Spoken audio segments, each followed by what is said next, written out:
On Morning Live now, the U.S. elections, of course, the big watch today as the United States decides. Washington State, which is one of the earliest adopters of mail-in voting, which is universal in that state, is on track to back former Vice President Joe Biden for president. Now, the state has 12 electoral votes at stake in the presidential race. Let's cross now to our reporter in Washington, Nina Maria Potts, for more on what's happening there. Nina, good morning. Just after 1 a.m. on your end. It's been such an eventful day. But let's start by talking about the latest from the state that you're in.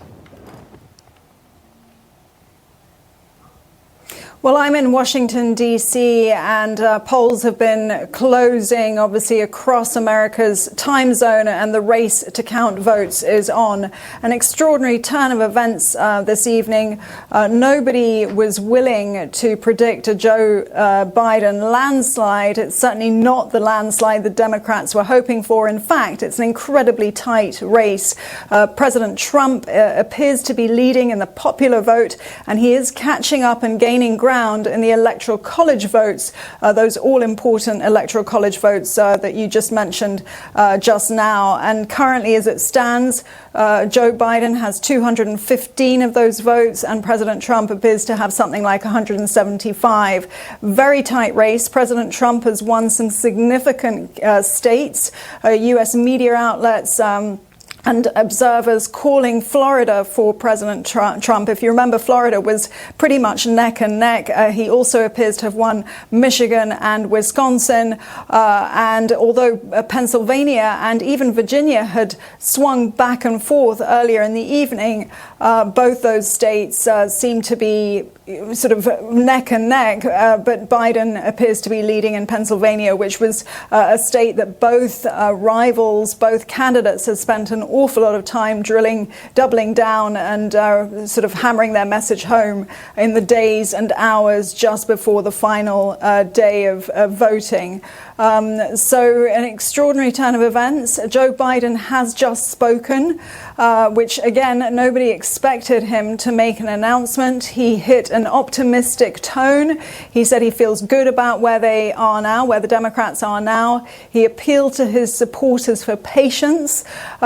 Initially, we thought President Trump was going to speak this evening and first in order to kind of claim either victory or to insist that late votes that are being counted after Election Day, that they get discounted. In fact, Joe Biden has beaten him to it with President Trump tweeting that he's about to make a statement, and it's a big win for the Trump campaign. But it's too close to call, and we may not get a result tonight.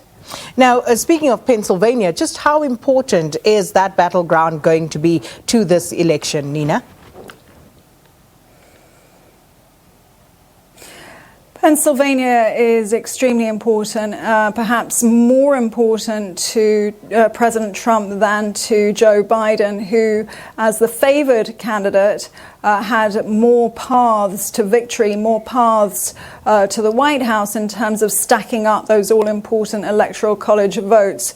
But President Trump, it was widely agreed that President Trump needed to win Pennsylvania and Florida, and some combination of the battleground states in order to clear a path to victory. President Trump, going into this election, had just a 1 in 10 chance of winning.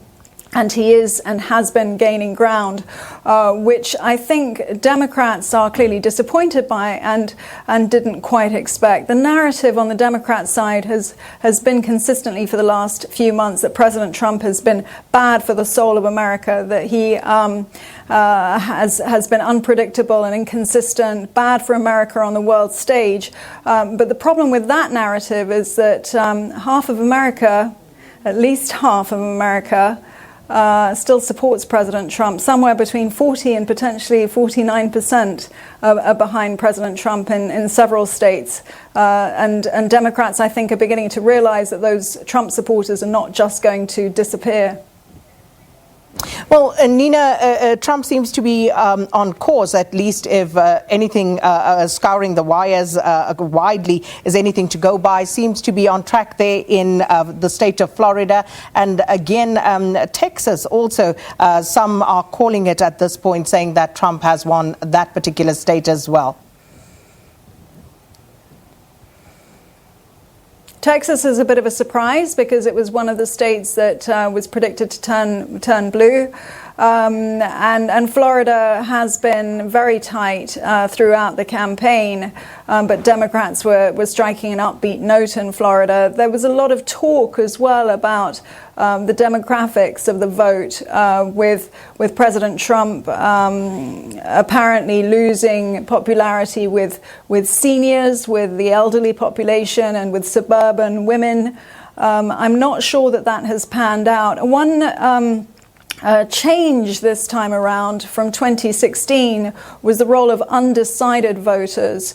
Voters were telling us that they had pretty much made up their minds, and that was seen in the number of Americans that went to cast their votes, or rather voted by mail or voted early. Nearly 102 million voted before the final day of voting had even begun, and that was an unprecedented number. The consensus was that a lot of those votes went to the Democrats because they were sort of propelled and motivated to call for change, which was one reason why President Trump wants to make sure that late voting and late counting and delayed votes are discounted on the assumption that more Republicans would turn out to vote in person. I mean, that analysis will shake out in the next few days, but it is possible that we're looking at days, if not weeks, of protracted legal battles because both camps are lawyering up. And just taking a look at that tweet by President Donald Trump, and it says, we're looking really good all over the country. Thank you. And of course, as you said, Nina, perhaps showing stronger than most people had anticipated going into this election, because many thought that Donald Trump would actually perhaps fare worse than it seems to look at this stage. Yes, and I think the assumption was that because of his handling of the pandemic, that would be his undoing. And it's important, I think, to note that coronavirus cases have been surging, and especially in some of the key political battleground states. In Wisconsin, for example, coronavirus cases are up by 88%. In Michigan, they're up by 115%. And coronavirus deaths nationally are up by 15%. So Americans are facing a grim winter. On the other hand, on the other side of the equation, President Trump held his pledge that he would keep the economy going, that he disapproved of lockdowns. He wanted businesses to stay open, schools to stay open. He wanted business as usual in a bid to get the country back on track. And he has claimed a victory in that direction. And indeed, America's economy has recovered more quickly than expected. Joe Biden's narrative is that America remains in a deep depression, and that landslide that Democrats were hankering after seems to have evaporated. And I think Americans, President Trump was scoring highly on the economy going into this election, even though he scored poorly on the coronavirus.